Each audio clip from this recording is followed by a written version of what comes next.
Great, thanks. What a fabulous place to come with your video camera. Niagara Falls.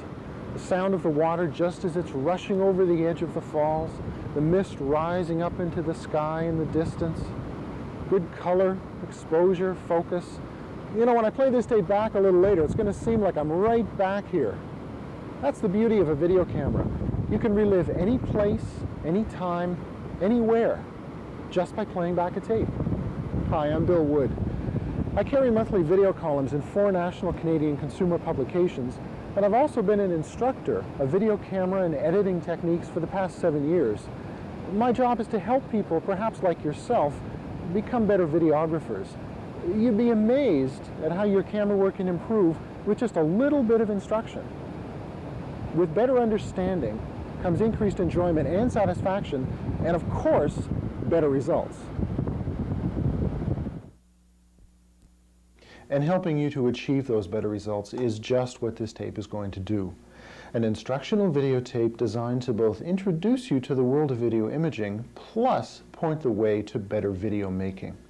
We'll do that by considering various video camera features and controls. We'll consider sound and lighting and present solutions to some of the many concerns which can arise when trying to deal with them.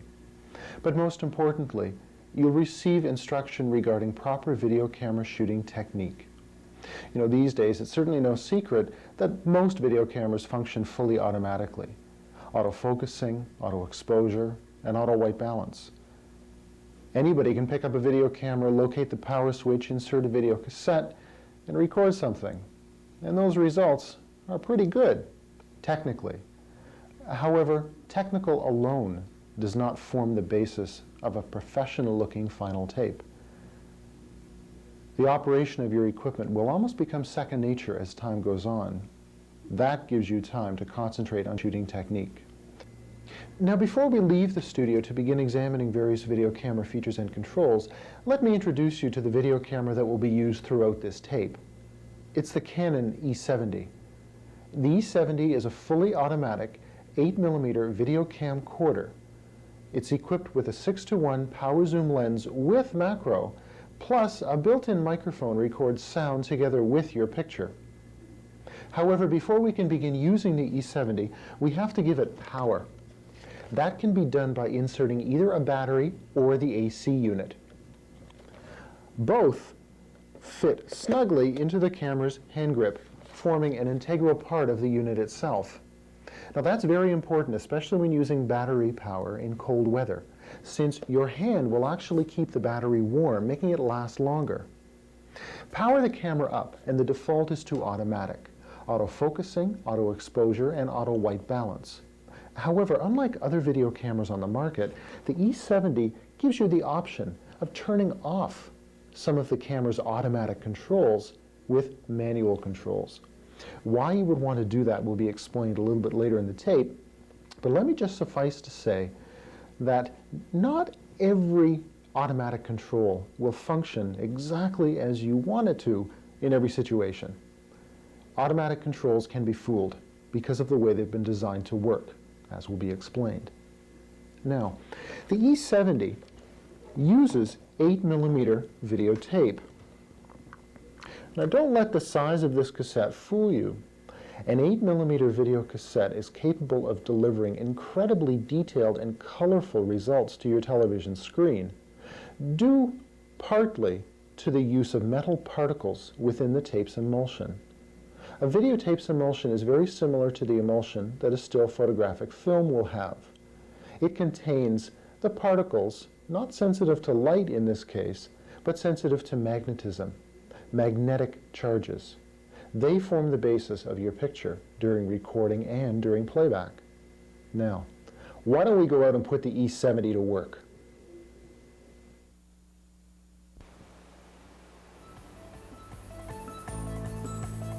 Available in different recording lengths, from 15 minutes to a full 2 hours, your 8mm video cassette slips easily into the video camera's tape compartment.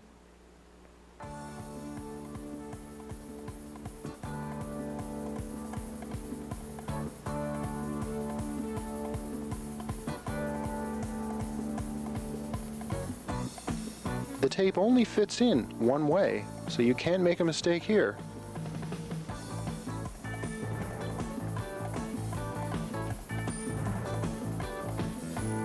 Since it's so compact and lightweight, the Canon E70 is easy to hold, and what with its automatic control of focus, exposure, sound, and color, you can start recording right away just by pressing a little button.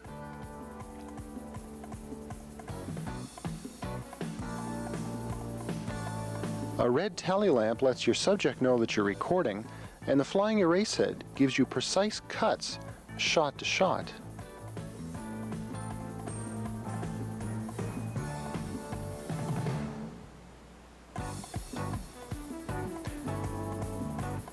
Why don't you sit back for just a minute and let me show you what the Canon E70 can do.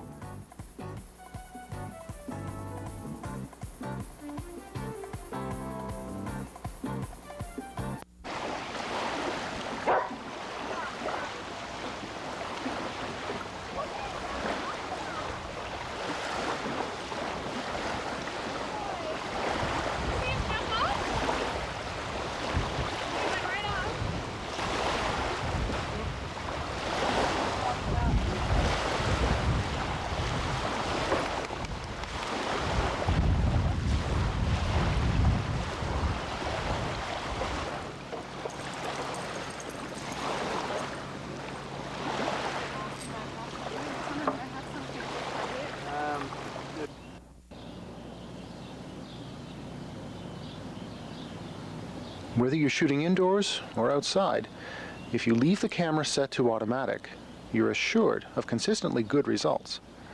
However, as you'll learn a little bit later, the E70 does provide you with the option to turn off some of the automatic features and control your video making fully manually.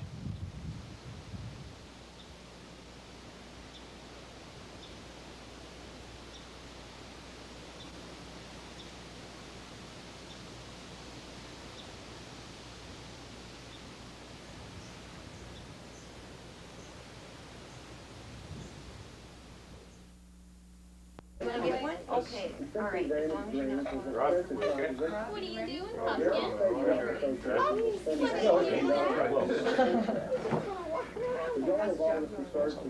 Maybe later. Bonnie, is he getting?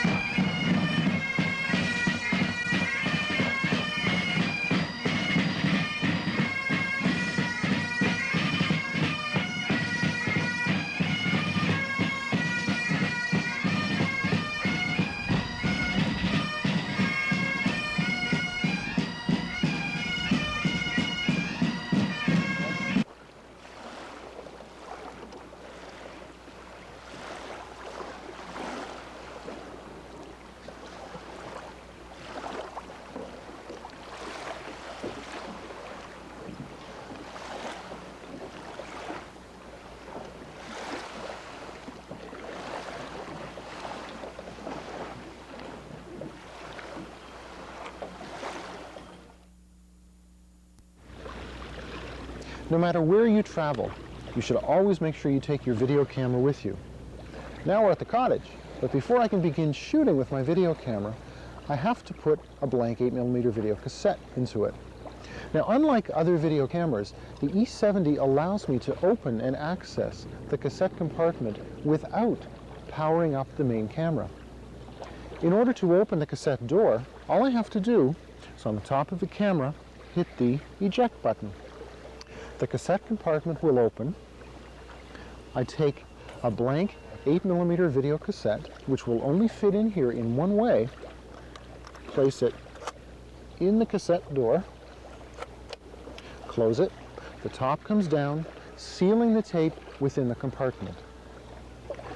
The camera, once I power it up, by turning the main power switch to the up position, just momentarily, the camera is now in the record and pause mode, ready for me to hit the red pause trigger switch right on the back of the camera's hand grip. Hitting this once will make the tape begin to move. I'm actually recording something. Hitting it again returns the camera to the pause mode. Now, if you're familiar with the old Super 8 home movie type of cameras, don't get fooled. That type of camera required you to press and hold the camera's trigger in order to record on the film. The video camera is very different. You hit the button once to begin recording, hit it again to put the camera back into the pause mode. Now, on the top of the camera body, I have a red power light which tells me that the camera is receiving power. I can now begin to record. As I stated earlier, the Canon E70 is one video camera which, when it's powered up, defaults to automatic. Everything is fully automatic. Autofocus, auto exposure, and something called auto white balance. Although what the E70 offers you, which not every video camera does, are certain manual override controls so that you can selectively turn off some of these automatic default features. All of these buttons on the side of the camera will give me access to the various camera features. Let's take a look at them now. The first button that you see on the top of the camera here is called a Record Review button.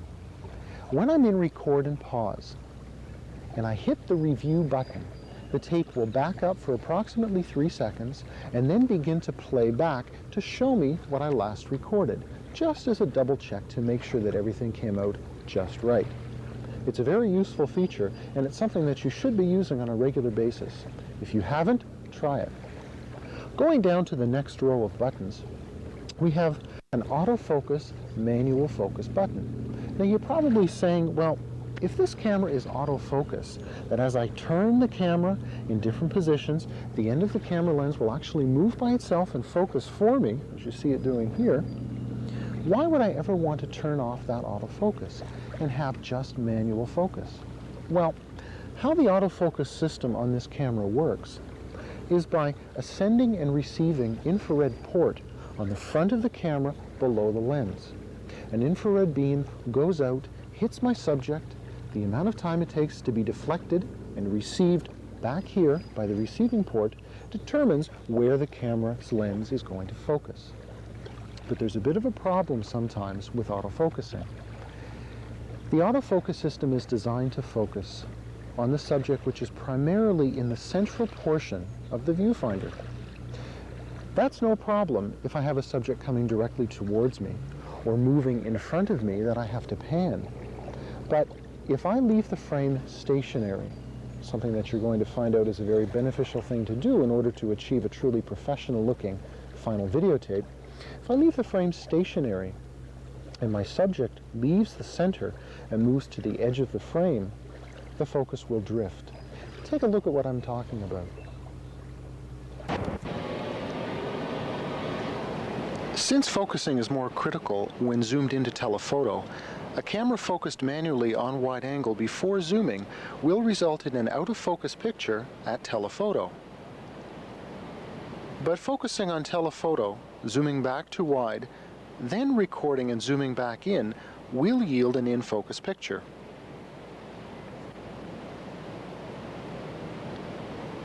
Of course, an autofocus setting on the camera will track focus as you zoom, giving you the same result, but an autofocus system is capable of drifting. As the subject leaves the central portion of the frame, the focus drifts backwards. When the subject returns to the middle, the focus is restored. This is known as focus pop. The subject returns to the central portion of the frame, and the focus is restored. It leaves the central portion, and you're left seeing the ground. But turning off the camera's autofocus system once you're in focus means that the subject is allowed to move within the frame, perhaps even out of the frame, without the focus setting drifting or popping. As far as the viewer is concerned, this is more pleasing to watch.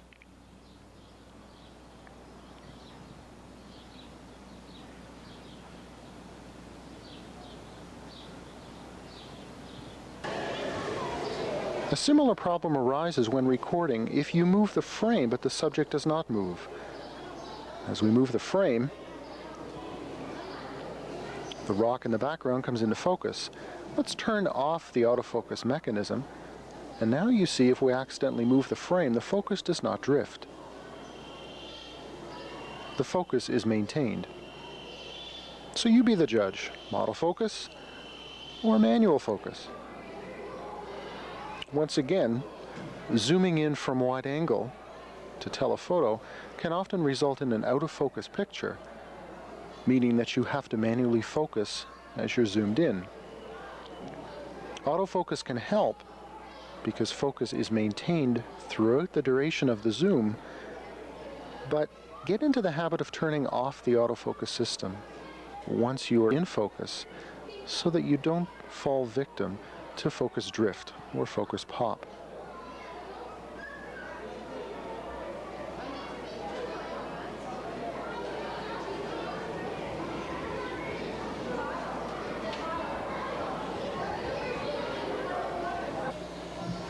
The autofocus system can also run into difficulty with certain types of scenes, such as those shot through glass. You see, the autofocus system tries to focus on the glass. Hard as you try, changing your focal length, changing your distance, the camera will always want to focus on the glass. Here clearly is a case where you must focus manually. This will take you a little bit of practice. That's it. Focus just beyond the glass. Don't return the camera to autofocus. Leave it in manual focus. Leave the frame stationary. And allow the subject to come and go from within the frame.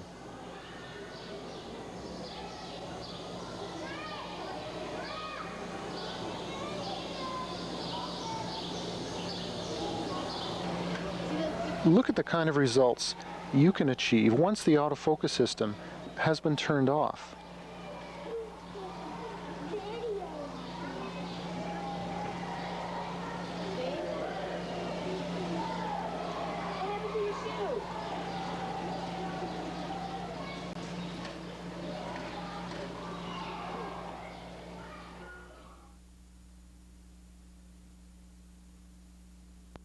So you see, the autofocus system in a video camera can be fooled.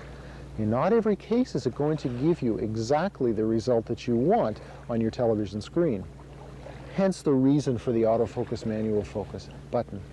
By pressing this button once, autofocus is turned off. The focus becomes manual.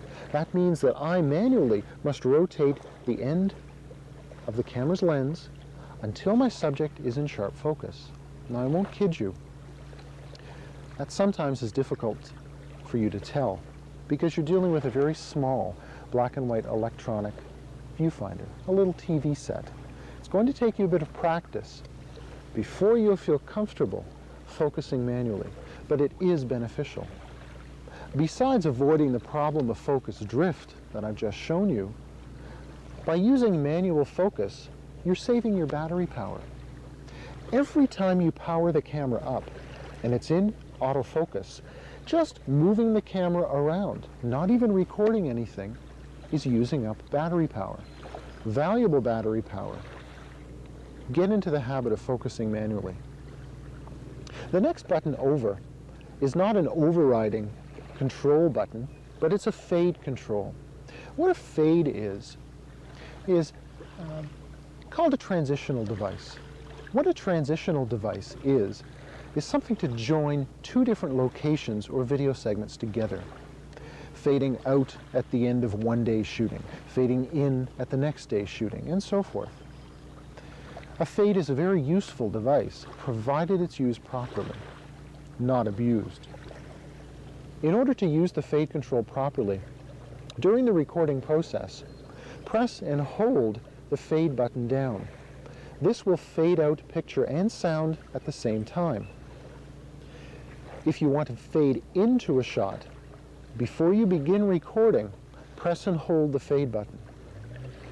Begin the recording process by hitting the red button on the unit's hand grip. As soon as it begins to record, release the fade button. Now the picture and sound will fade in, hence a fade in or a fade out. A useful device, one that perhaps is not going to be used every single time you shoot, but one which is definitely beneficial. And notice that the surface of the fade button itself is raised. It does not have a smooth feel as do the other buttons. That's because when you're shooting, you're supposed to be able to identify the fade button very easily, because you don't want to have to take your head away, look at the side of the camera to find the fade button, and then resume shooting, because you've lost continuity. The picture on your screen is going all over the place. Take a look at an example of how you use a fade properly. The fade control is known as a transitional device. It's used to show or to explain a change of location or a change of time. Use it sparingly. The fade, when overused, will quickly add boredom to your final tape, and you certainly don't want to do that. Press and hold the fade button during recording, and the picture will fade out. To fade in, prior to beginning the recording, press and hold the fade button. Begin recording and release the button. That was the fade control. Back to the next button. BLC, backlight control. The video camera has an iris. The iris is within the lens and functions exactly the same way as the iris in your eye. If it's bright outside, your iris is made very small. If it's dark, if you walk into a darkened room, your iris opens up. The purpose of the iris is to control exposure. Now, the E70, just like any other video camera, has got a built-in light meter. This light meter takes a look at how much light is in the whole picture and automatically sets the iris position which it feels is correct. But remember the problem we had with autofocus?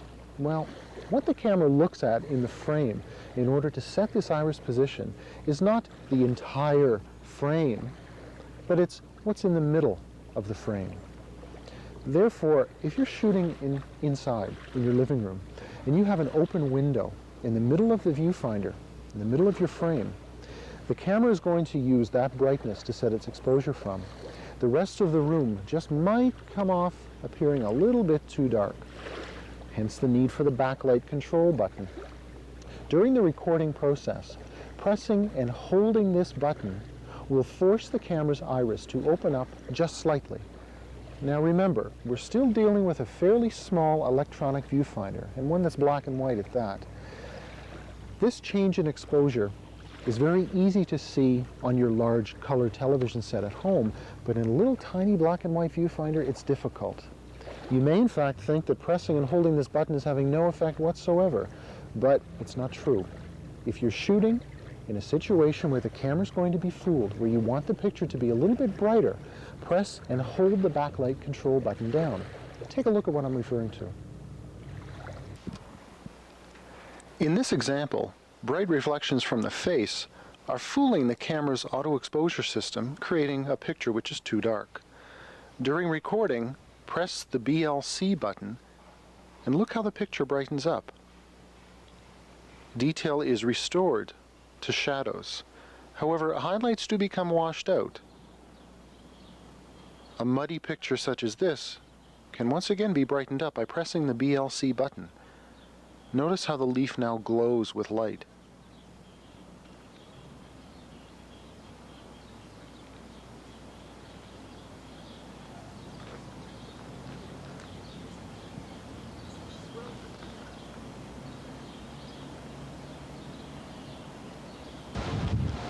The brightness of the sky is serving to darken the foreground as well as the building.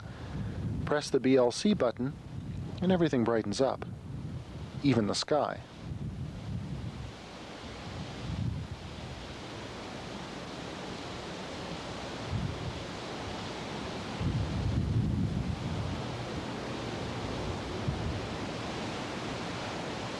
Once again, the before shot, and now hit the BLC button and the picture will brighten up.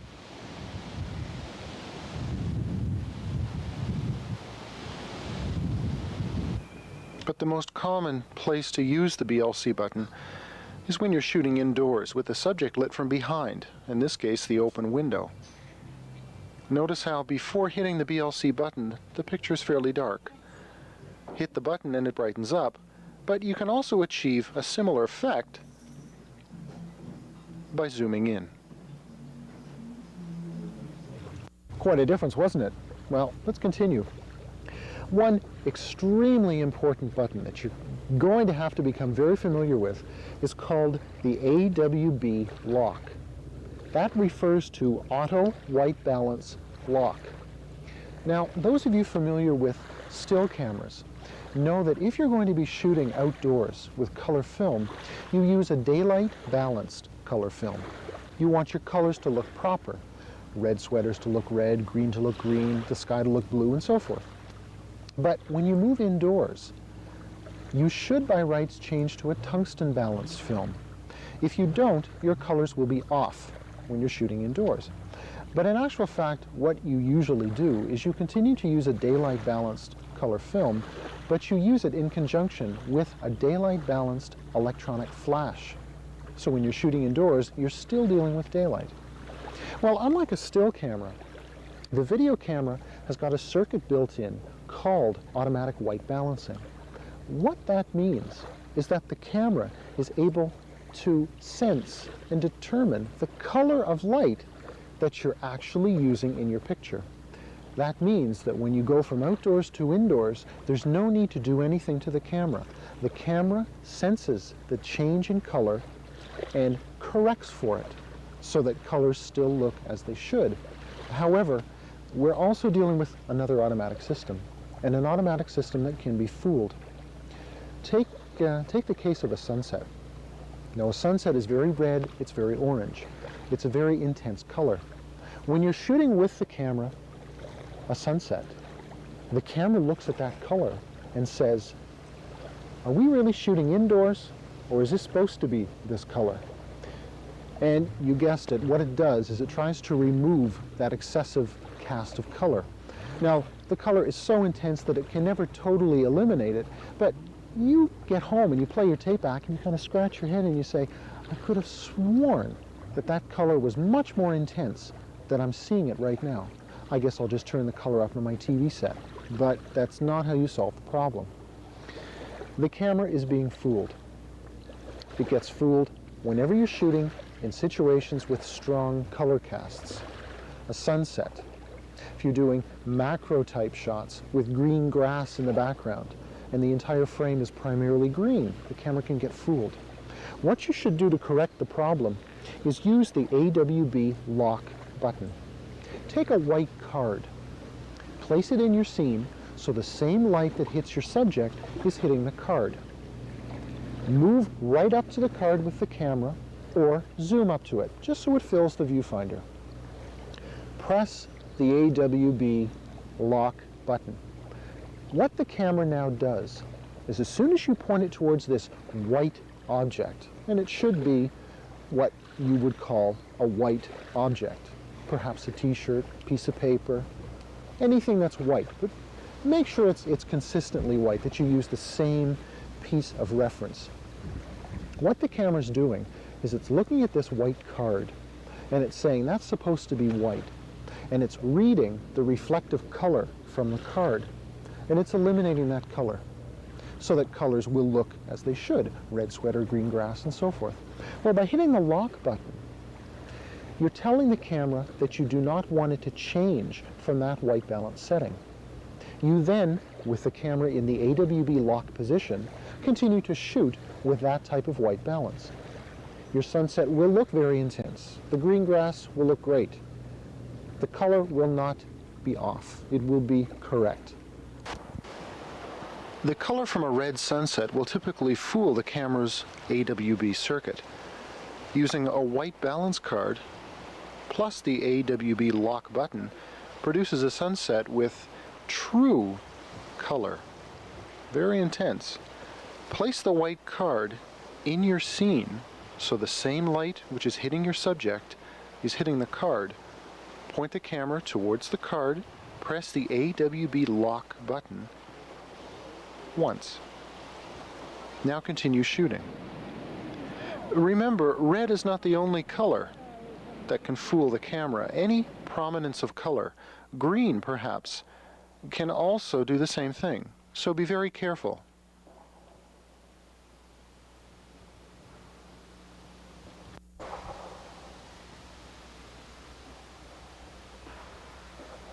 hence the need for the AWB lock button. Moving over, a high shutter speed. Well, if we go back to still cameras for just a second, you know that in a still camera there is a shutter, and this shutter is mechanical. The shutter opens and closes. The length of time that the shutter is open, light is allowed to come in and hit the film. A normal shutter speed is 1/125th of a second, 1/60th of a second, and so forth. Well, a video camera also has a similar type of shutter, but this shutter is now electronic. Its speed is determined by the scanning rate of your television. 1/60th of a second is standard. That's normal. But the E70 gives you another option.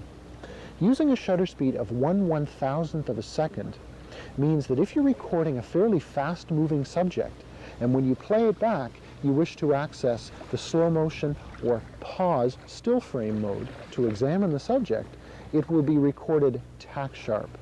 Very sharp edges, a moving car, a boat, and so forth. Before you begin recording, press the 1/1000 button, which is the high shutter speed. You will get an indication confirming this mode within the viewfinder superimposed over your picture. Continue recording this way. When you've completed recording, make sure you return the camera to the normal 1/60th of a second exposure mode. Take a look at the effect of the high-speed shutter. I think you'll be amazed.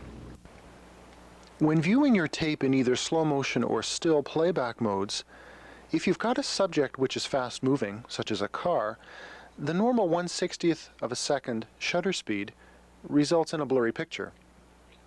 However, if you would have shot the same subject with a higher shutter speed setting, 1/1000th of a second on the Canon E70, look how the subject is rendered now. Very clearly.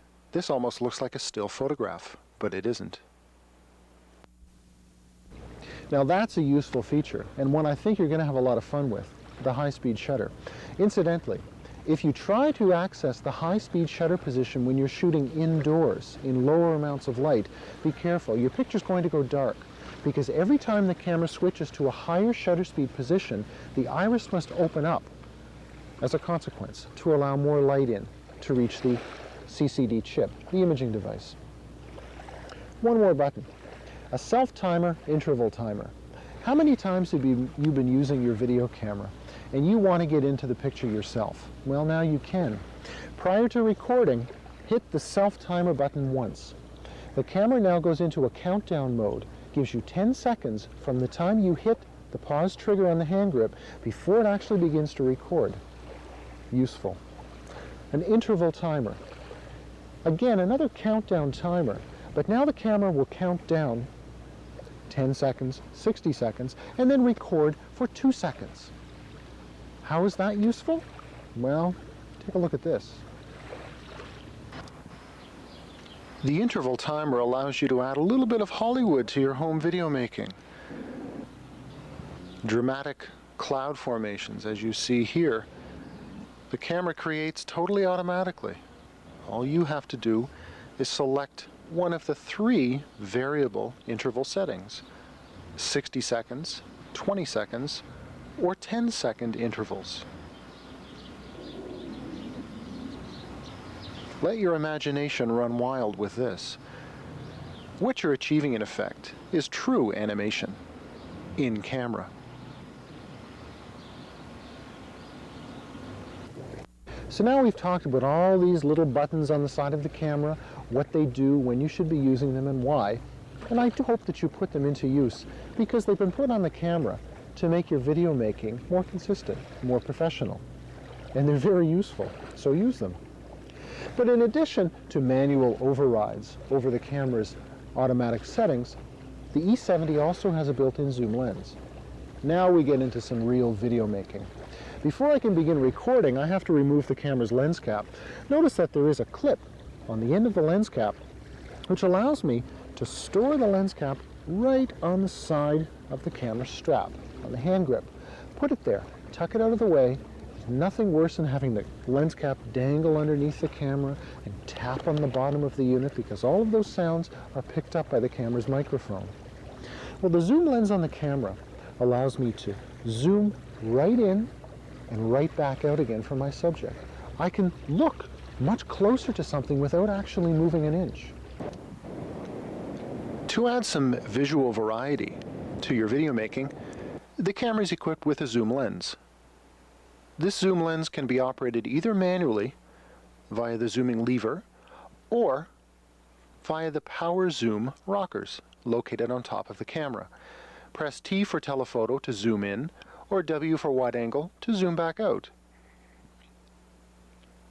But be very careful. The zoom can quickly become overused, zooming in and zooming out. Use the zoom sparingly. Zoom in only one direction in any one shot. Allow a rest period on screen before and after the use of the zoom. Follow the simple guidelines and your video making will look great.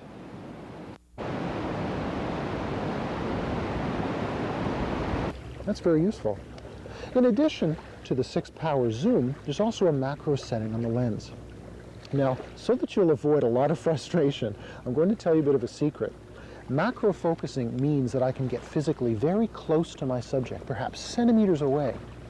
In order to focus, I do not rotate the end of the camera lens, nor do I leave the camera in autofocus. It should be in manual focus. To access the macro mode, press the yellow button on the end of the zooming lever and rotate the zooming ring into the macro setting. And you'll see that it's marked with a yellowish orange macro setting. In order to focus now, I must manually rotate very finely, very accurately, the zooming lever within the macro focusing mode. Once you've got that little technique down pat, look at the kind of video footage you can create. The macro setting on the E70's zoom lens is a very useful feature, but it's going to take you a little bit of practice getting used to this extremely critical means of focusing. Since you're normally dealing with lens to subject distances measured in millimeters, focusing is very critical. You have to be very patient when trying to focus while in the macro focusing mode.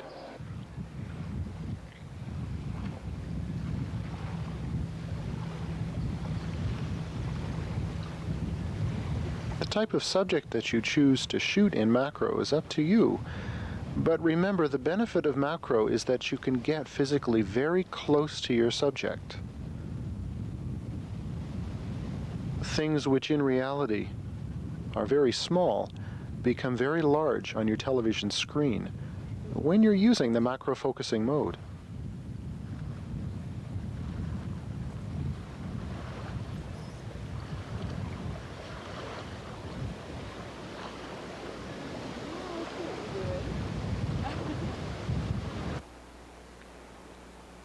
Stamps, coins, flowers, they're all fair game for macro. But once again, remember how extremely critical the focusing is. The distance from the counter surface where the stamp is to the small white silk flower on the right side of the screen is in reality about 1 inch.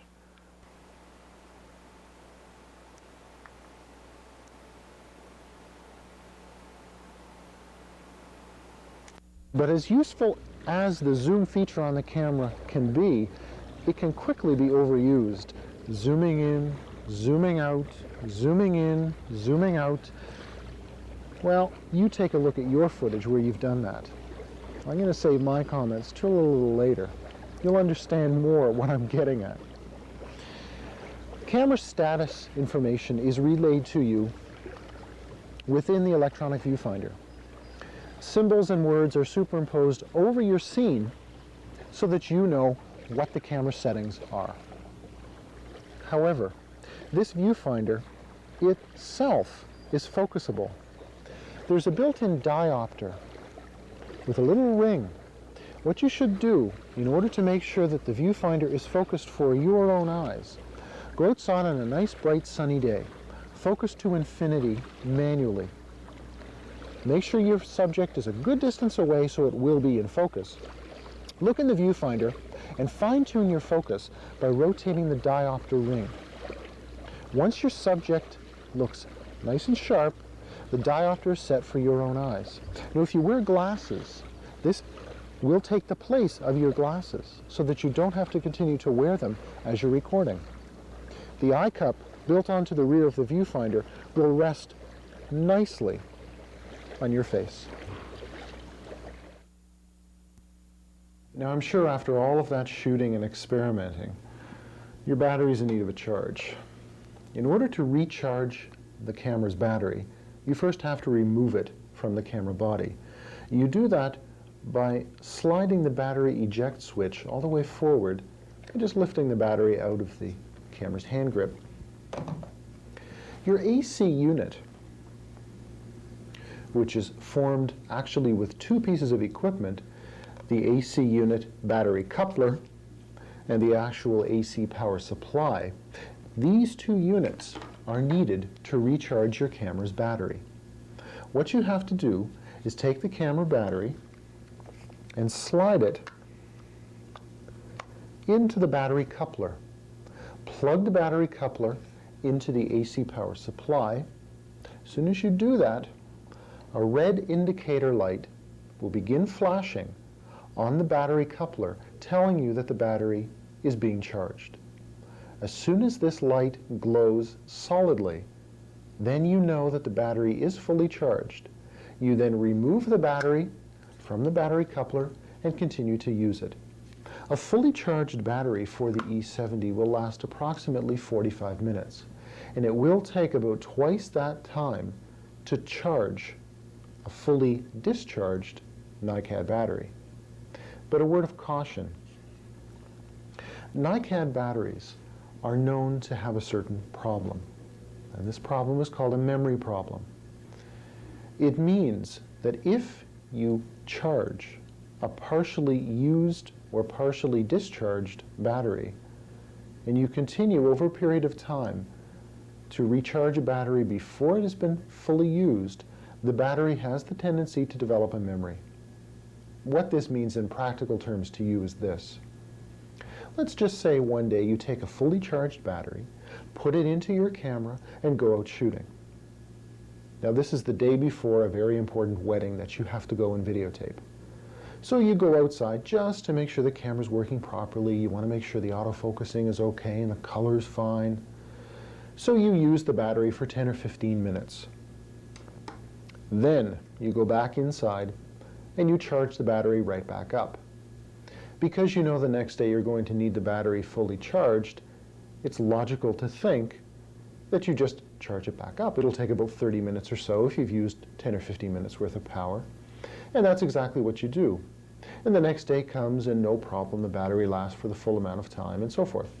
However, if you got into the habit of continually recharging a partially used battery, let's just say you got into the habit of using the battery for 10 or 15 minutes every time you went to shoot, and you returned home and you charged the battery back up again. Pretty soon the day will come that you want to use that battery for the full 45 minutes, and after 10 or 15 minutes, it's dead. It requires a full charge. What you've done is succeeded in placing a memory on the battery. Depending on the severity of the problem, in other words, depending on how long the memory has been there, you may not be able to remove it. It may be time for a new battery. So be careful. Only charge your battery pack after it is fully discharged. That means after it will not provide power to the camera. Now, the video camera is smart, and any video camera is like this. In the case of the E70, place the battery on the camera, turn the power switch on. If you leave the camera unattended with a videotape in it, so it's in record and pause mode, after 5 minutes, it shuts off. The camera always wants to save battery power.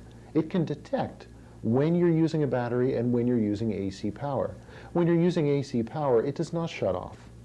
It will go into the stop mode, however, if the videotape is in the camera in the record and pause mode for more than 5 minutes. Since you might do damage to the tape, to the camera's heads, if it's in the record and pause mode for too long without the tape moving, the camera once again is smart and shuts itself off. It goes to stop. In another 2 minutes, it powers down. So regardless of the power source being used, either battery or AC, if the camera is in the record and pause mode longer than 5 minutes with no tape movement, it will stop. Another 2 minutes, with battery power only, the camera will shut off. So how do you discharge a partially used battery? Well, it's simple.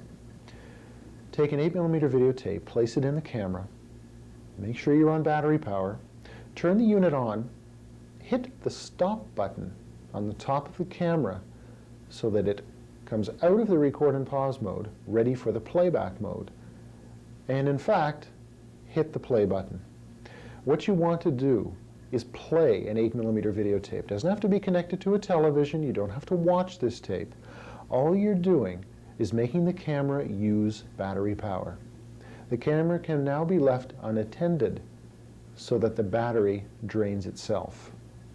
If you've used a fully charged battery for 15 minutes, and then you've come back inside, place an 8mm videotape within the cassette compartment, hit the play button, and within 30 minutes, the battery should be exhausted.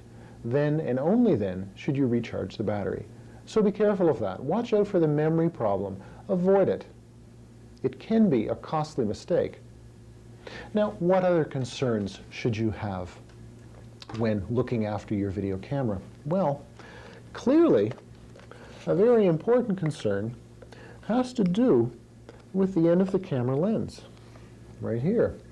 You should be inspecting this on a regular basis to make sure that dust and dirt are not accumulating on the front element of your zoom lens.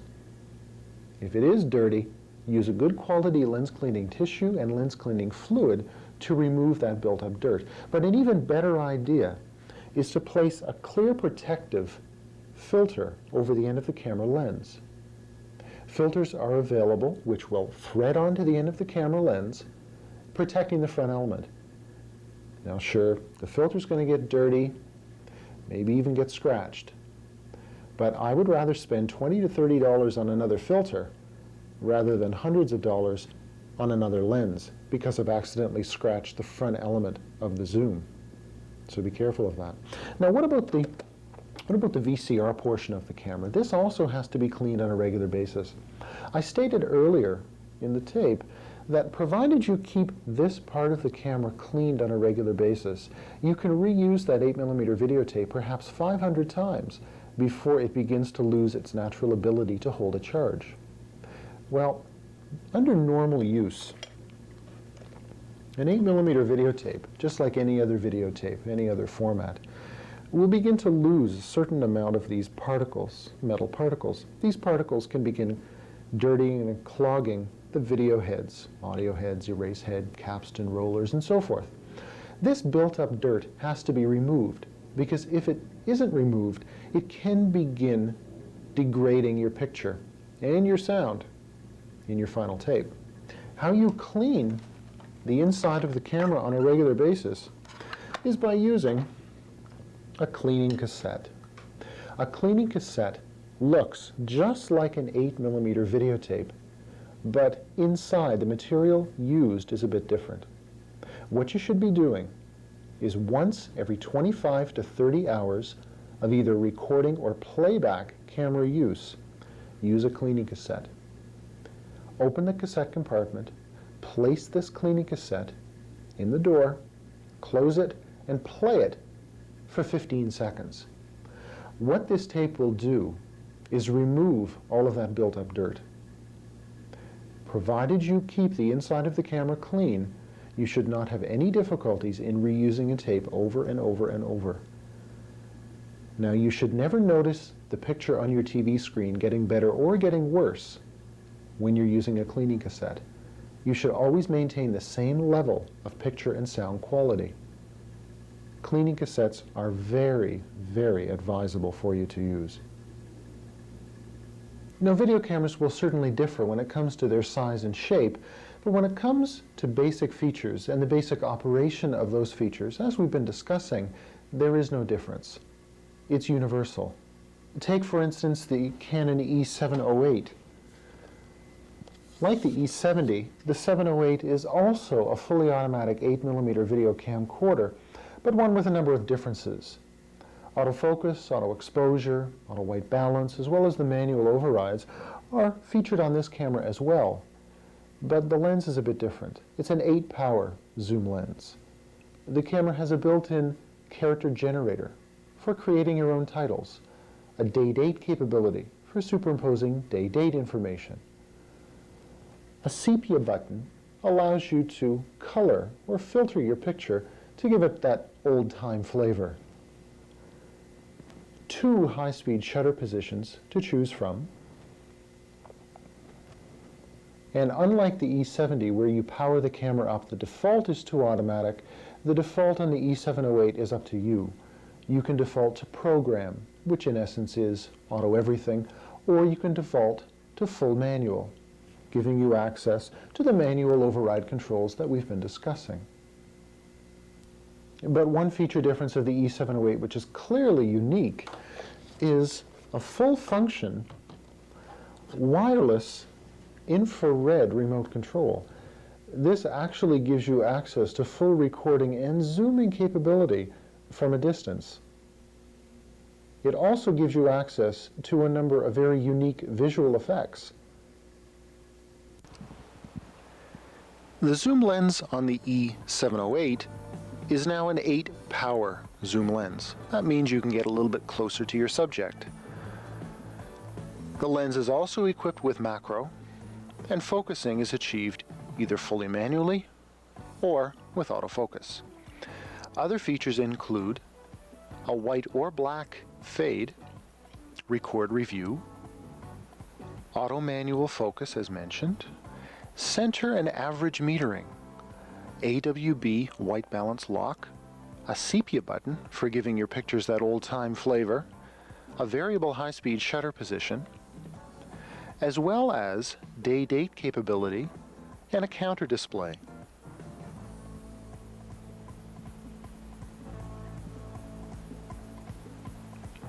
A full-featured character generator is also included so that you can create titles for your home video movies.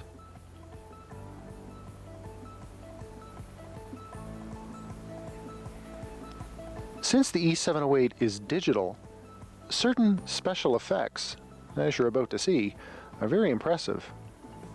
The camera can be used, of course, as a regular VCR.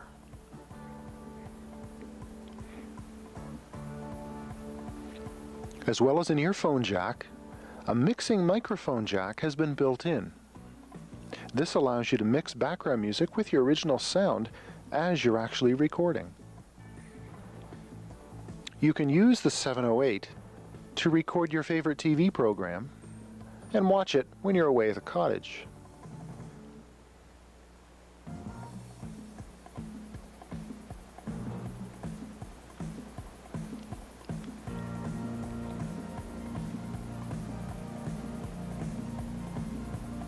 The built-in omnidirectional microphone records very good sound together with your picture, and the red window you see is the receiving port for the wireless infrared remote control.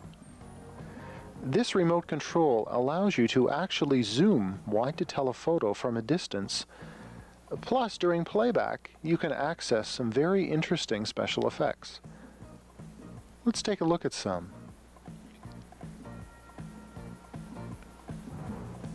Like still frame,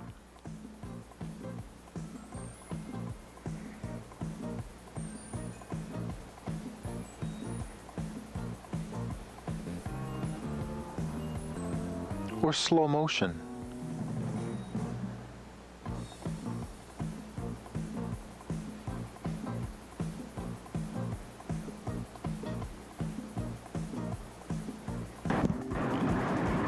The high shutter speed position allows us to capture a very fast-moving subject, but during playback, the strobe mode allows us to add a little bit of difference to the way the viewer interprets the subject.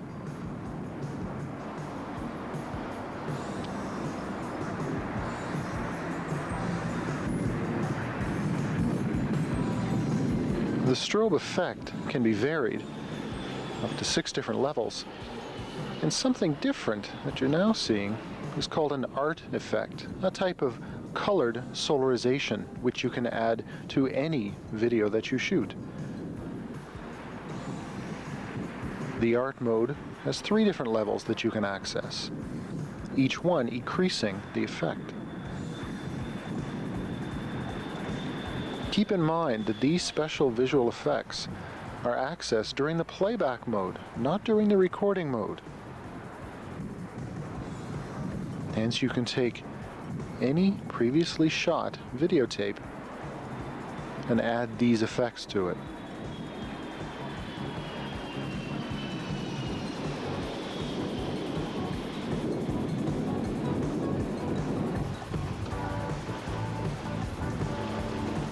As we slowly begin to add solarization, look at the varying degrees of colored effects that we can achieve. This gives your video a very impressionist look.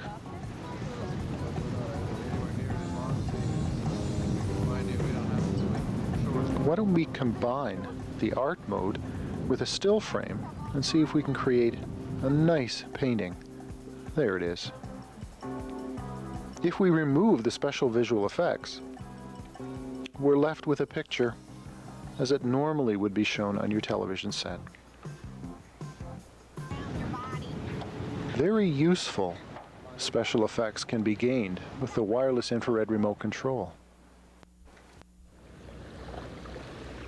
But enough of technical. Let's get creative. How you use the camera is more important than having a good understanding of what all of these different buttons and controls do. Sure, these days anybody can find the power switch on a camera, turn it on, put a tape in, and make a recording, but camera technique will make or break your final presentation, not knowing when to use and when not to use these various manual override controls. Proper video camera shooting technique begins with proper ways to hold the camera. Never hold the camera with just one hand. The camera is out in front of me. I look through the rear of the camera.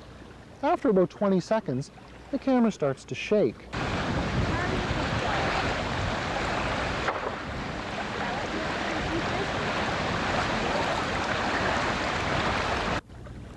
See what I mean?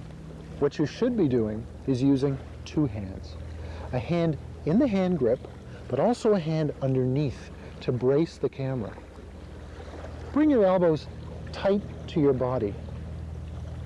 Now you're very steady. Perhaps a little bit uncomfortable to begin with, but with a bit of practice, you'll do just fine. Another alternative is to place your hand on top of the camera like this. This will also steady your video camera work. But a word of caution, if you choose this method to hold the camera, make sure that you don't accidentally touch the microphone's windscreen, because the sound of your fingers rubbing against that will certainly take away from your video, to say the least. Once you're comfortable with how you hold the camera, now you begin to record.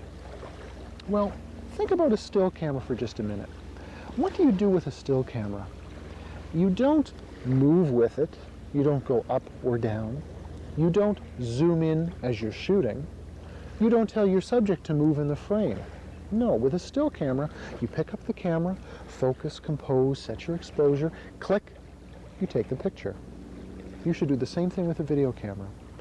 One of the most common problems that I see with video camera usage is the fact that people feel they always have to move with the camera.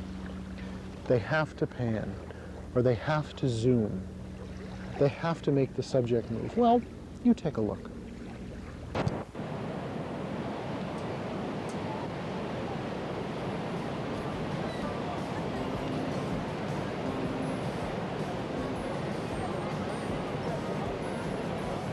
It can be pretty intimidating using a video camera for the first time.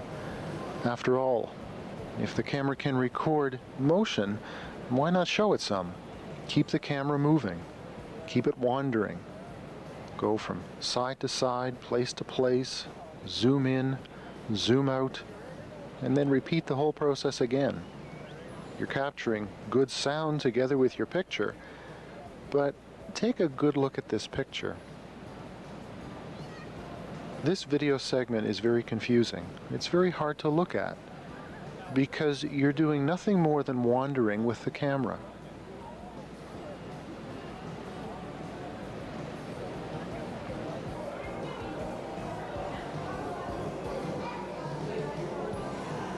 Change location, but you haven't changed your shooting style, have you? You're still wandering. You find something of interest, zoom right into it. After you've seen it for long enough, you continue to wander along.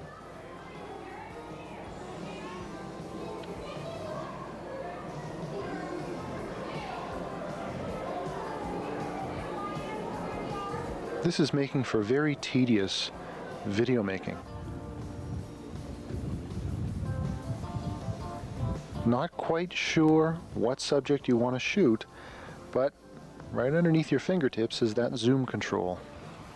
Zoom right in, come out a little bit, wander around a little bit more. At the time, it doesn't appear that you're doing anything wrong. It's only when you get home and you're playing back your tapes that you find they're a little bit boring. Nothing is on the screen long enough in any one place, subject or frame, so that you, the viewer now, not the videographer, but the viewer, can get a good picture of what it is you were trying to shoot.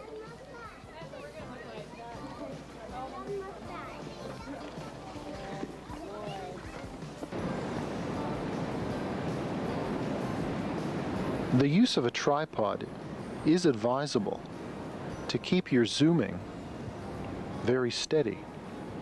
The picture doesn't wobble around on the screen. You can zoom in and zoom right back out again, and the viewer follows along quite nicely. But if you insist on zooming in and zooming out, your video making is not going to have a professional look. Think in terms of still pictures. A long shot, medium shot, and close-up shot technique should be employed. Don't do this. Don't, from a distance, zoom right into your subject and then zoom right back out again, because it makes for very tedious footage. Instead, stop recording. Either with the power zoom feature or manually change to a medium focal length. Begin recording again.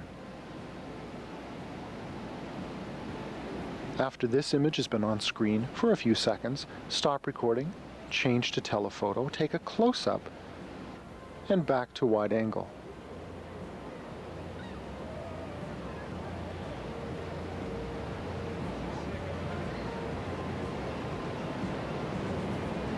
Long shot,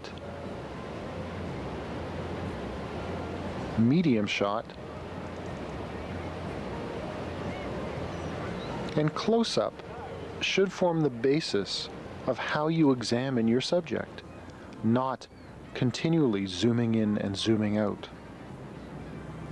Take close-ups of related subjects, called cut-ins and cutaways, to give further explanation and realism to your video. Yes, the tripod certainly is beneficial. It keeps your camera work nice and steady. But if you insist on just simply zooming right into the subject and zooming right back out,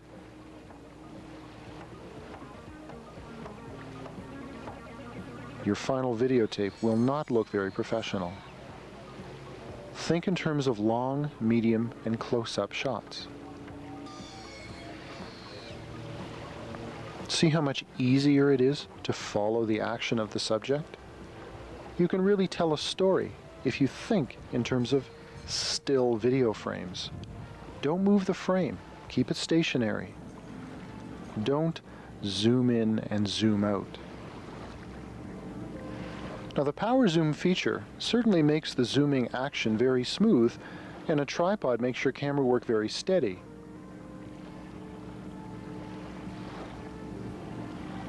But think of the last good movie that you saw. How many times did you notice them zoom on screen? Probably not that often. Hollywood also thinks in terms of long, medium, and close-up shots. And so should you.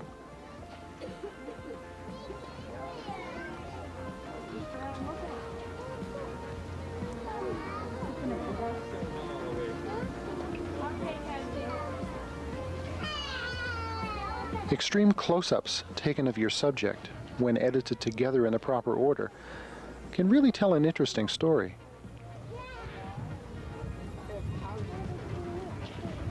Close-ups of related subjects,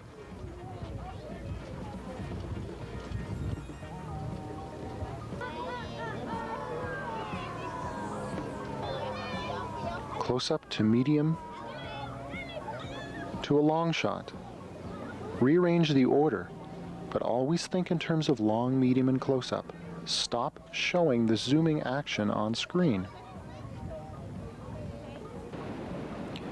The one way that you can use the power zoom feature is when you combine the zoom with a pan. This type of shot is called a Zan shot. Zooming and panning at the same time is very acceptable. You can pan without zooming, but never show the zooming action on screen without combining it with a pan.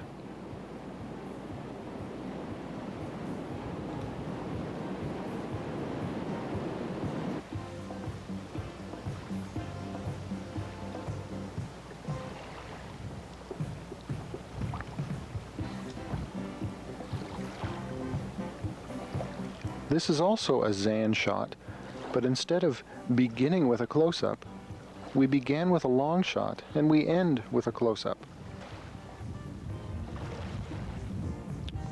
This is the opposite.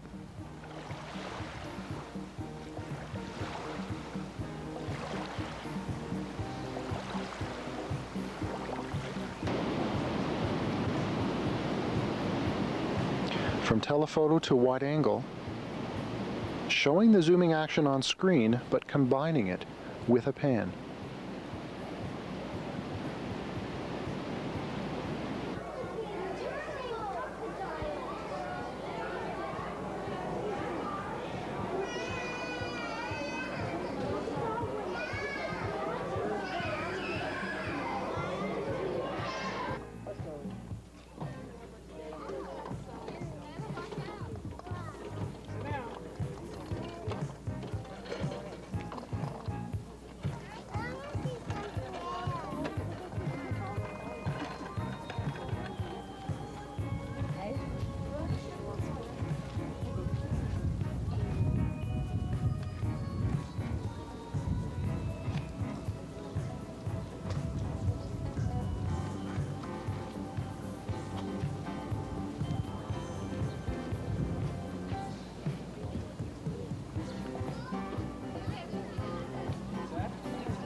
The Zan shot can prove very interesting in your final tape.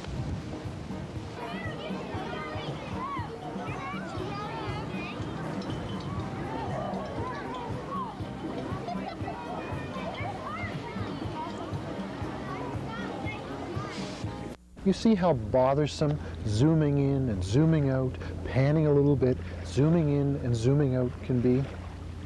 What you're actually doing is wandering with the camera. You start to record, then you say, what am I going to shoot today? And you start panning with the camera and you see something of interest and you zoom right into it and then zoom back out again. You have to break yourself of that habit. And it is a natural habit. It's what most people do when they're using a video camera. Think of this camera as a still camera. Don't move the frame. It's all right if your subject still moves, but don't you move the frame. Record every scene for at least 30 seconds. Just so that you get lots of practice holding the camera nice and steady. How long should your picture stay on the screen in a final movie? Certainly not 30 seconds. but you always record more than you know you're going to keep in your final presentation. That's because using a video camera almost always means that you're going to go through some sort of editing procedure, some sort of editing process. You can now selectively take certain parts of your video footage, move the order around, okay, and so forth. You may have 30 seconds of original footage, but in my estimation, you're only going to leave a non-moving frame on the screen 6, 7, 8 seconds. If you're trying to track a subject, it can of course be on the screen longer, but for the most part, every video picture will not be on the screen more than about 10 seconds. Your viewer, on average, will require some sort of a change on screen every 10 seconds. Take a look. If this was your video subject, how long would you leave it on the screen?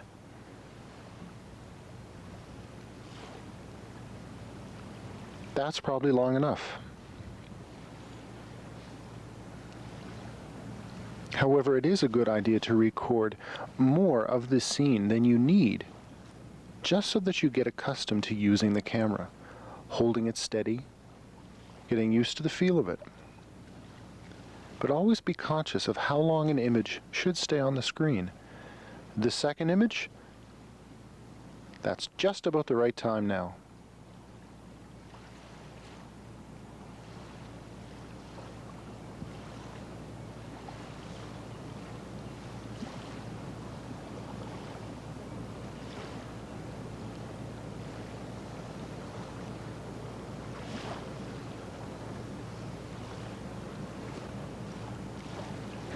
Now this is going to seem silly, but the most common shooting mistake that I've ever run into when somebody's using a video camera is this. Accidental run-on. You forgot to turn the camera off when you finish shooting.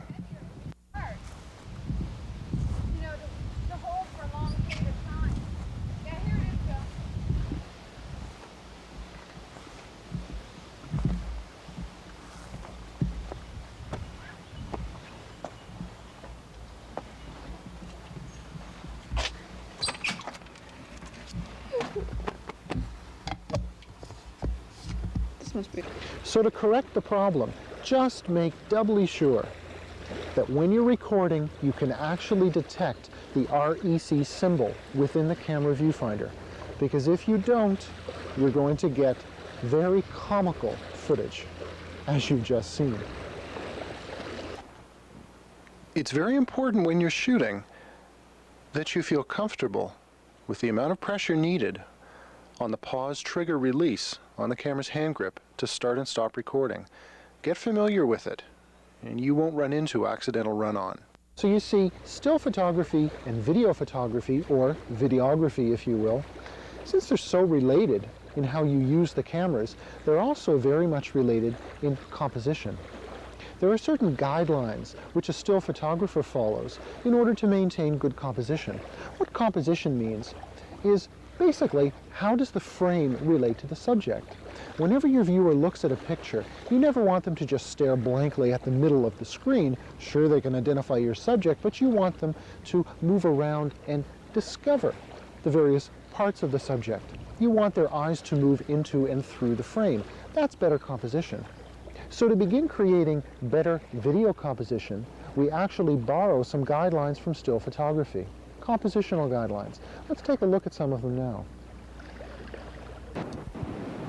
Instead of always placing your subject dead center in the frame, the golden mean tells us to subconsciously divide the frame into thirds, horizontally and vertically. Place your subject at the intersection of a horizontal and vertical line, or along a horizontal and vertical line. The golden mean is oftentimes referred to the rule of thirds. Try to achieve a relationship of 1/3 or 2/3, subject to frame. Do anything except put the subject dead center in the frame. Your viewer has no pathway to go into and move through the composition. Strategic placement states that you should not divide the frame into half, horizontally or vertically.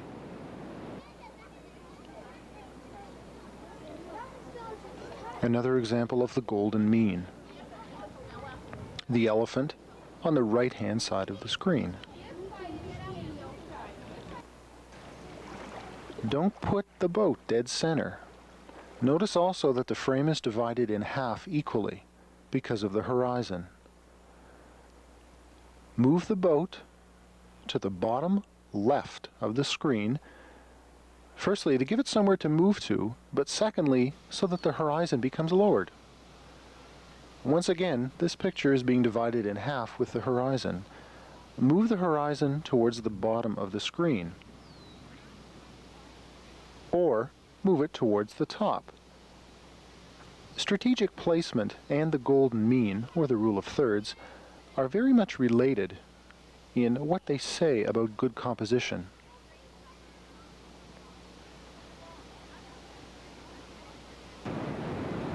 Lines of movement state that you should try to include natural or man-made graphic shapes or pathways so that your viewer will experience a movement into and through the composition. Here, the slowly curving fence in the foreground serves the purpose.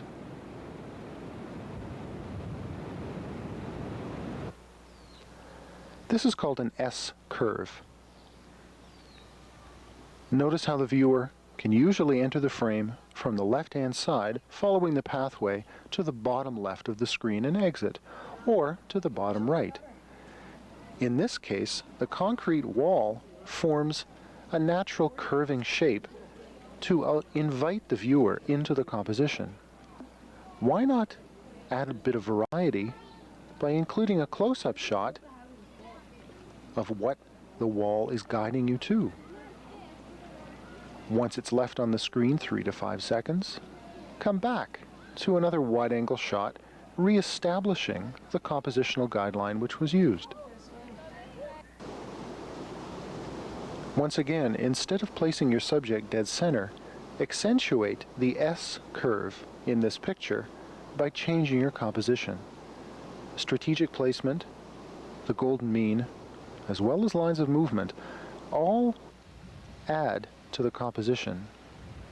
Another S curve. The fence guides the viewer from the top left of the screen to the bottom right. The viewer experiences a movement completely through the frame. But I can't stress enough how important it is to allow the video frame to remain stationary. What a peaceful, serene setting. The water gently lapping up on the rocks. Compositionally, the rocks have been arranged in accordance with the guidelines we've been discussing.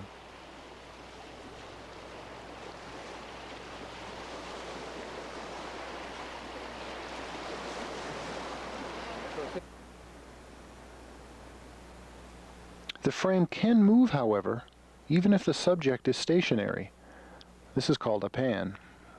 This should be nothing new to any of you, but notice that the speed of the pan is related directly to the focal length used. In this case, we're on extreme telephoto. We must go very slow in order for the viewer to get a good understanding as to what our subject is.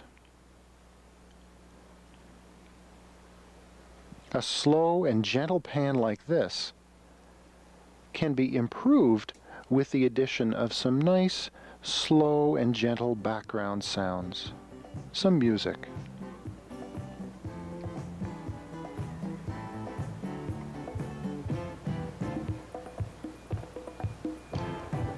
For a video scene like this, the use of a tripod is very necessary. Whenever executing a pan, however, remember that you should allow a rest period, or a still frame, on screen at the beginning and the end of the pan, and it will usually last 3 to 5 seconds.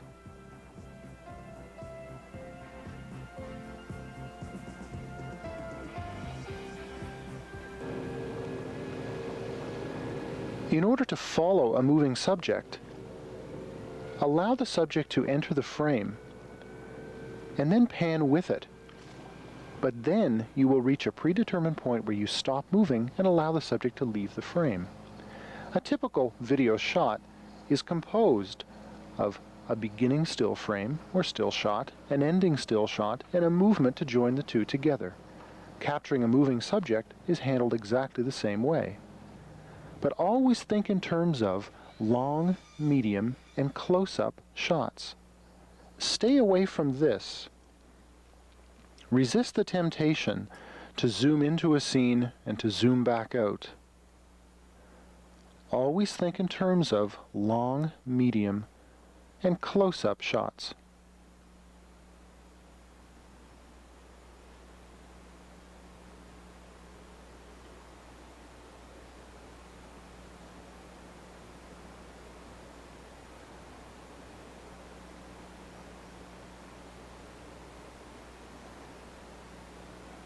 The zoom feature is useful, but showing the zooming action on screen can quickly become overused.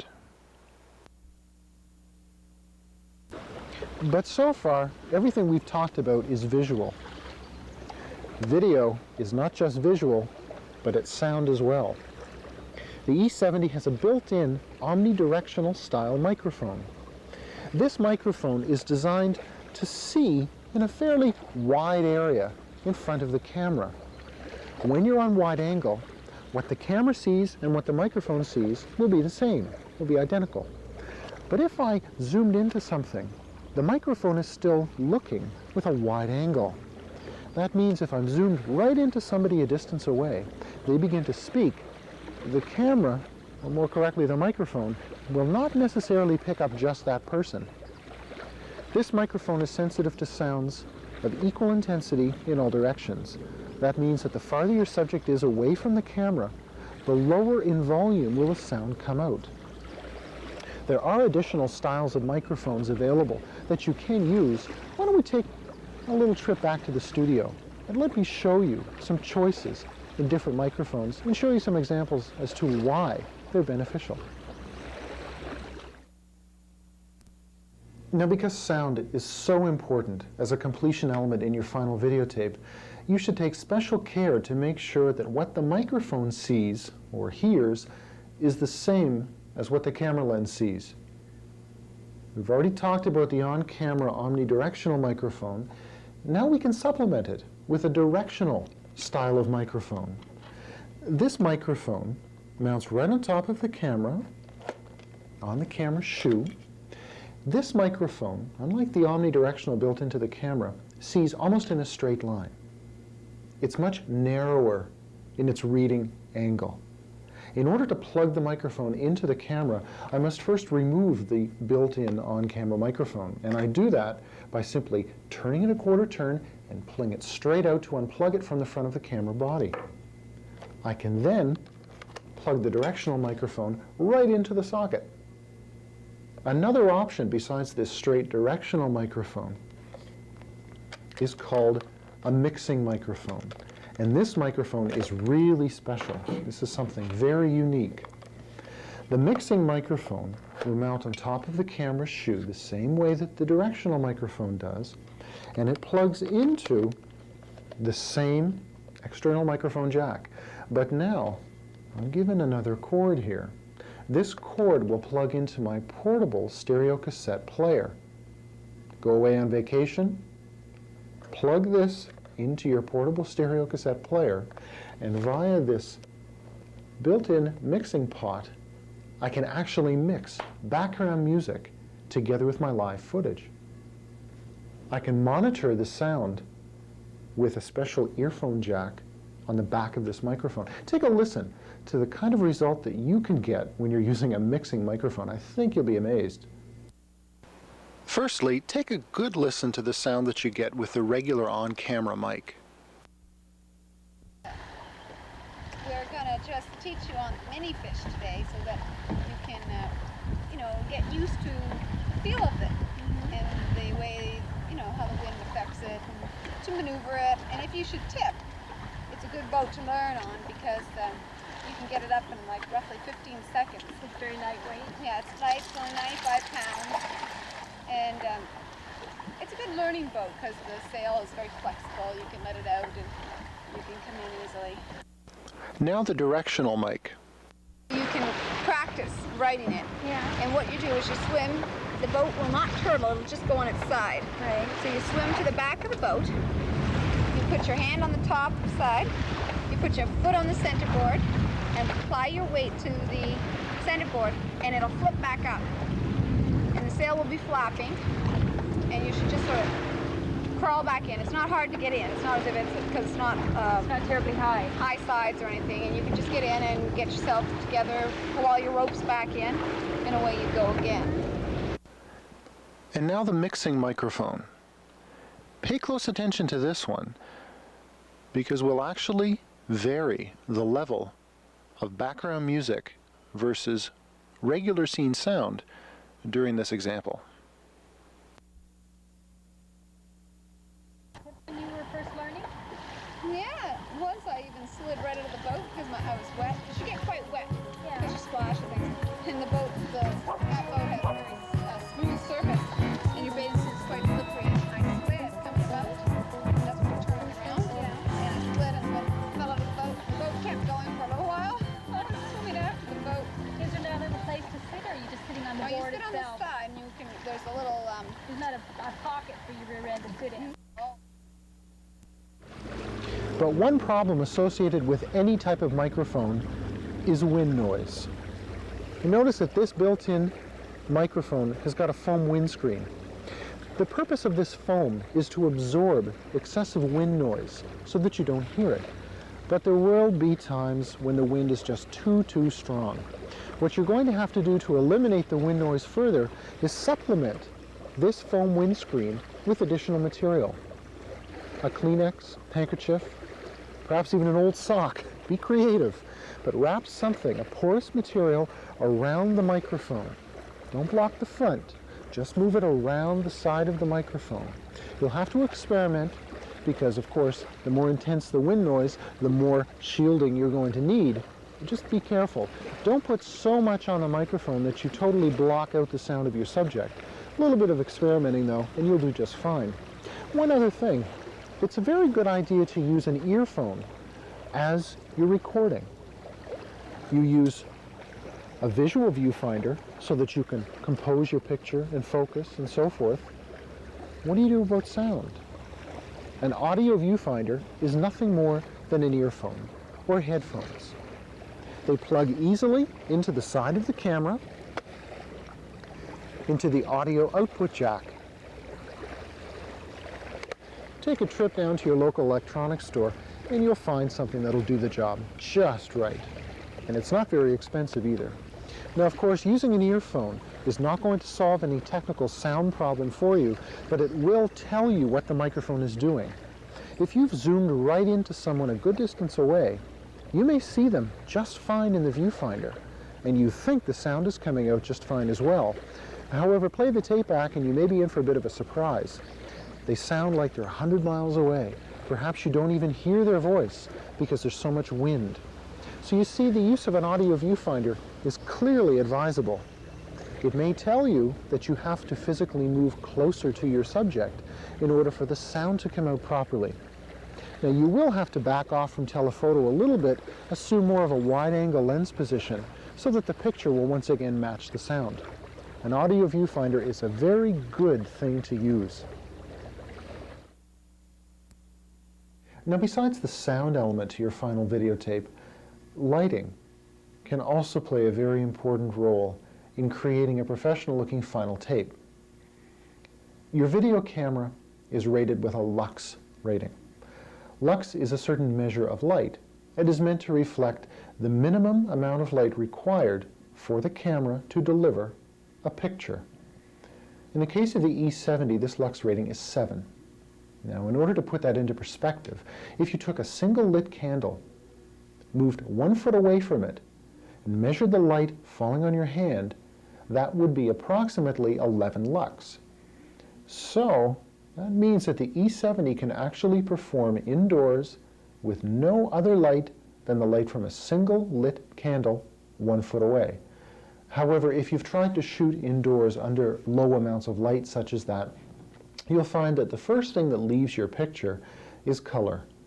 Unfortunately, when you begin shooting in light levels below 50 to 60 lux, which would be your living room or dining room with 2 or 3 60-watt tungsten lamps on, as soon as you begin shooting in areas where the amount of lighting is less than that, you begin to lose color.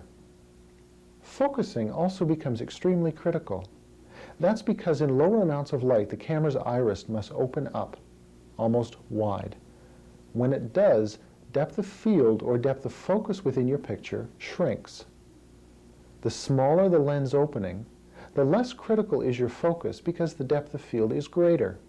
If you're shooting outdoors on a bright and sunny day, and your subject is perhaps 5 to 6 feet in front of you, not only will your subject be in sharp focus, but also everything behind that subject.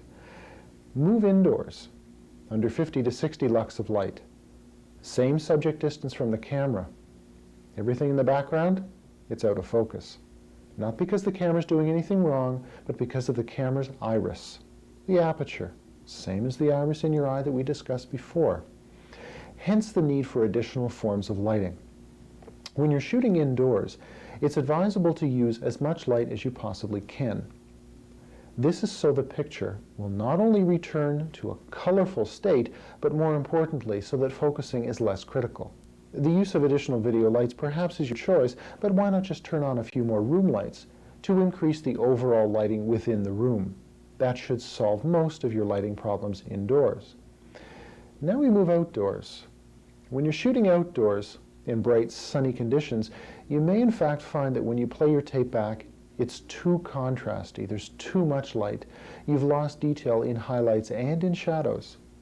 That's because of the contrast range that your video camera can handle because of the medium that you're using. It isn't quite as great as that can be handled with a still camera.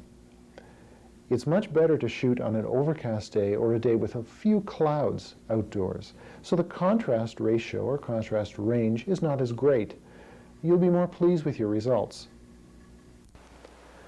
Now, what would you ever want to shoot by candlelight? Well, how about a birthday party with the candles on the cake? This is one example where the older you are, the better the picture is, because the more light there will be. Notice that as the candles are being lit one by one, it doesn't take very many of them before color returns to the picture. You can now clearly identify the individual colors of each of the candles.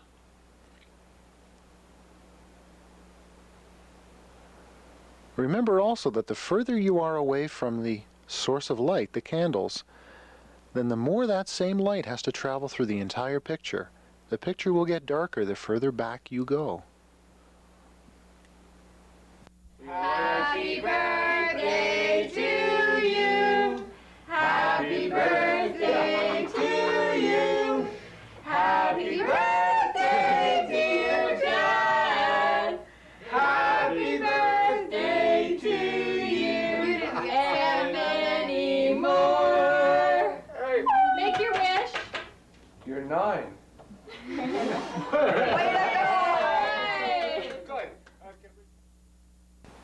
Once the candles go out, the scene is once again filled with darkness. But turn on just a few room lights and look at how much more color returns to the scene. The use of a video light is of course beneficial. Wherever there's smoke, there's fire, but wherever there's fire, there's good color as well. Don't be afraid to shoot at dusk.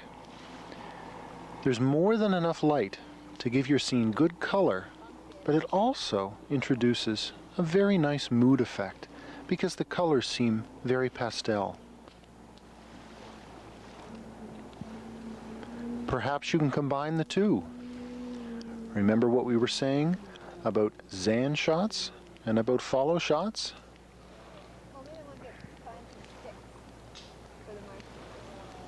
Doesn't that look warm? You can make your final video production more complete with the addition of titles. The E70 has got an external character generator, which is available for it, which mounts on top of the camera in the same place that the additional microphone's mounted. This character generator plugs into the side of the camera by removing the small cap covering the plug marked CG for character generator. Plug in the character generator and you now gain access to a full complement of titles, day date, and stopwatch displays that you can superimpose over your picture as you shoot. Take a look. Because the character generator is so small, you can take it with you in your camera gadget bag all the time. You can actually pre-program titles and call them up on screen so that they're superimposed over any picture that you want. Notice that as you change your focal length from wide angle to telephoto, the title has a different importance in your composition. It itself becomes a compositional element. Plus, how would you like the ability to actually further widen or further extend the focal range of your camera? Well, you can do it. There are available auxiliary lenses, either wide angle or telephoto, which will thread right onto the end of your video camera lens, either widening or further extending your telephoto effect. Have a look. This is the normal 6-power zooming range of the E70 from wide angle to telephoto. With the addition of an auxiliary telephoto lens, you can actually get closer.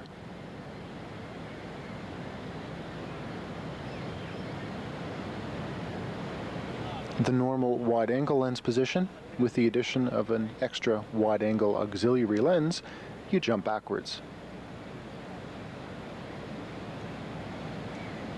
taking in much more of the scene.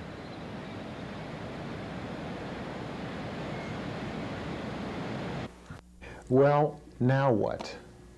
Well, we've certainly covered video camera features and controls. We've covered proper operation of your camera in terms of shooting technique and style. But what we haven't done yet is plug this camera into your television so that you can watch the tape that you've just shot.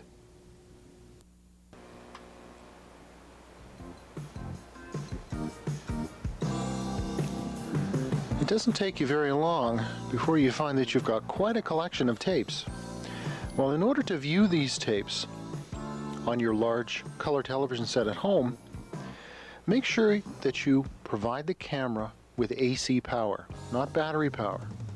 Save your battery for shooting. When you're viewing your tape, use AC power. Hit the eject button on the tape compartment.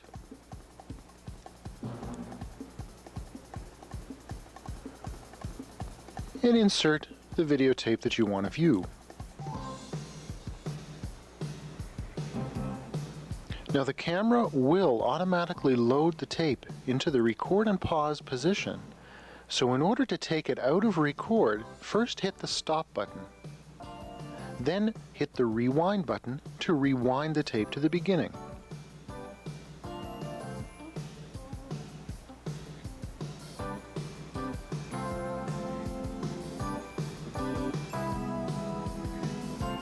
Now the tape is ready, but what about the connections? On the side of the camera, right behind the main power switch, you'll see a dark gray cover. Open the little door to reveal audio and video output jacks. The supplied RF adapter easily plugs into these two jacks. You'll need this to connect the camera to your television.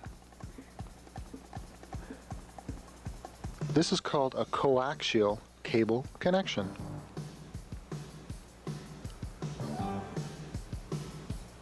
The RF unit itself can be set to broadcast on either channel 3 or 4. Normally this is left set to channel 3. Make sure that your television set is also set to channel 3. Or, if you choose channel 4, just make sure that the two of them agree. The supplied 75 ohm coaxial cable, which comes with your camera, is what you'll need next in order to make the camera and television talk to one another.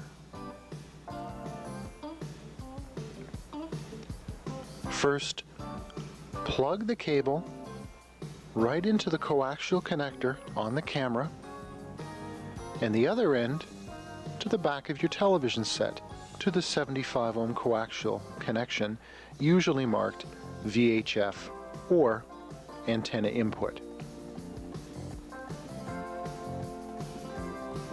All you have to do now is hit play in your camera, and lo and behold, the picture appears on your television screen.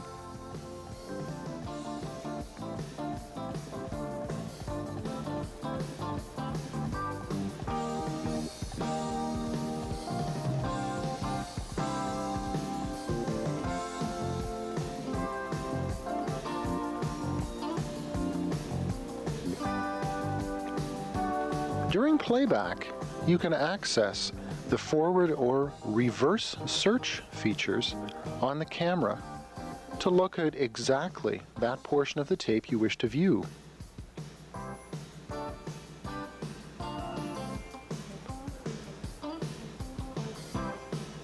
You can also hit the still button, giving you a freezed frame on screen.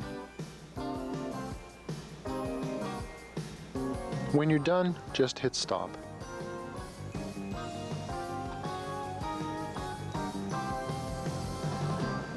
An alternate method of connecting the camera to television involves the use of raw audio and video signals called baseband signals. Optionally available are RCA type cables, which will plug directly into the audio and video output jacks on the camera to similar audio and video input jacks on the rear of your television, provided of course your television is of the monitor style. You'll probably also have to hit a special button on the front of the television in order to put the television into that receiving mode. But once those connections are made, the rest is the same. Just hit play on the camera, and once again you're watching your tape.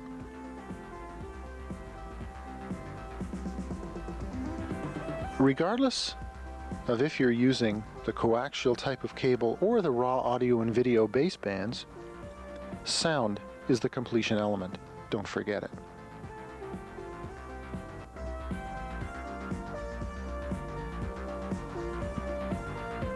Also supplied with your camera are two additional adapters which you may choose to use.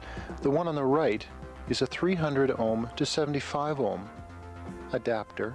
The one on the left is termed an AB switch, so that you can leave your video camera connected to your television all the time. Once you've examined all of your shot footage, you're probably going to identify certain mistakes, or perhaps shots in improper order that you'd like to move around and so forth. Hence, we're beginning to talk about an editing process. The editing process is almost essential to any video camera production to make it look truly professional. And editing your tapes is actually very easy to do.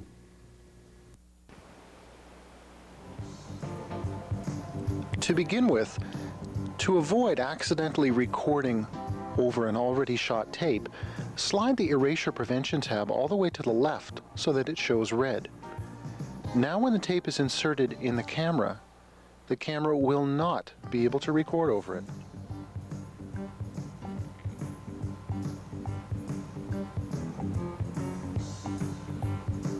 In order to edit, you'll need your camera and television, but you'll also need a video recorder, probably the VHS machine you've got at home right now. This is going to be used to make a copy recording from your original.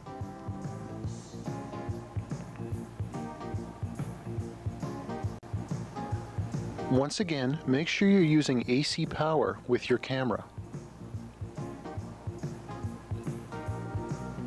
Access the audio and video output jacks once again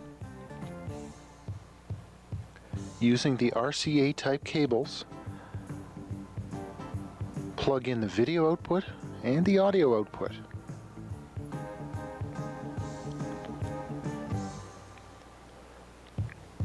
On the rear of your VCR, you should be able to identify audio and video input and output jacks, RCA styled, as well as two 75 ohm coaxial cable connections. These are for RF out, or for television viewing, and antenna input. For our purposes of editing, we're going to be using the audio and video input jacks. Plug audio and video outputs from the camera to audio and video inputs on your VCR. You'll have to attach your television, of course. Do that by connecting it as usual to your VCR. RF output to VHF input.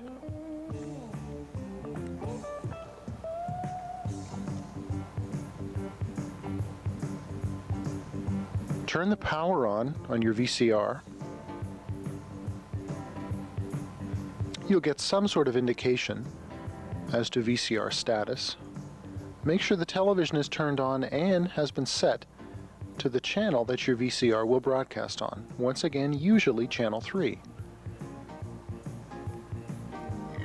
Hit the VCR TV button so that you can view what the VCR is doing. Place your tape with the erasure prevention tab slid all the way to the left in the camera.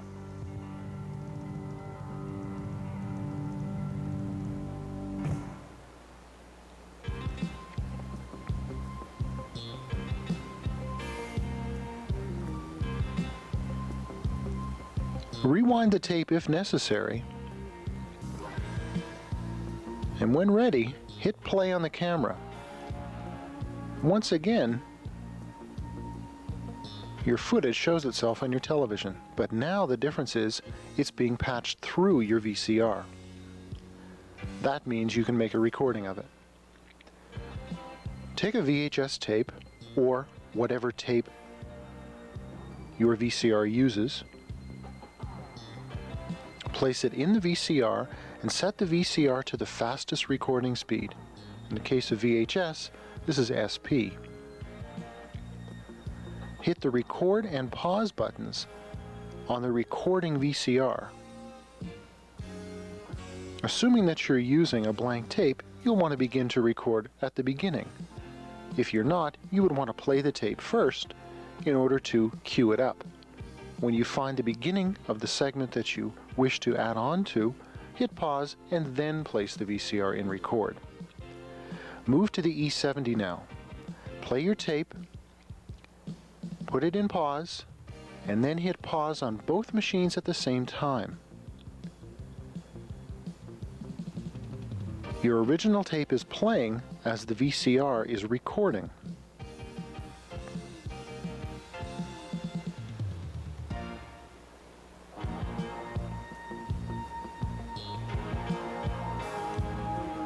When you've recorded all of the segment that you wish to get, hit pause on your VCR.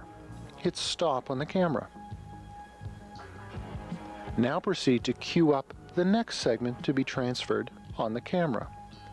Hit the play button, fast forward search to find the beginning of the next segment, and when you find it, return the picture to the pause mode. And then as before, hit pause on both units.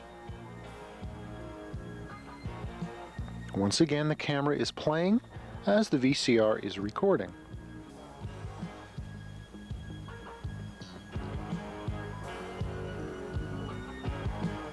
When you're finished, hit pause on the VCR and stop on the camera once again. Once you've finished sampling all of the various segments in whatever order you've chosen to place them in, hit stop on the VCR, rewind the tape to the beginning of where you began to record, and let's take a look at the results. Hit play on the VCR now, and what you're now watching is a copy made from your original footage. Provided you're using good cables, good tape, and you've got good footage to begin with, the amount of signal lost in the copying process is barely noticeable on screen in the copy. But the E70 can also be used to record from an external video source. The audio and video jacks have got a small button on top of them marked out and in.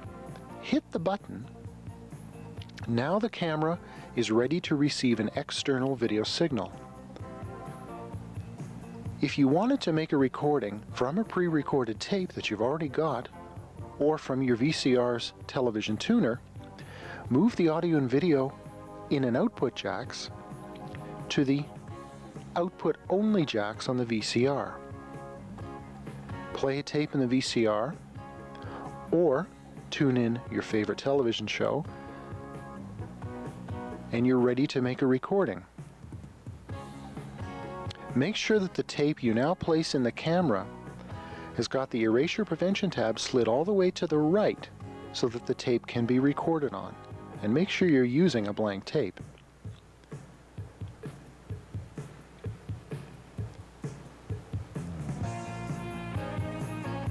All you now have to do is hit the camera's pause trigger in order for the recording process to begin. If you're recording from a tape, you will of course have to cue the tape up in the VCR and hit the 2 pause buttons at the same time. The flying erase head built into the camera ensures that your shots are very cleanly cut. Your editing will look very professional. Yes, it will take you some practice, but you're going to have a lot of fun.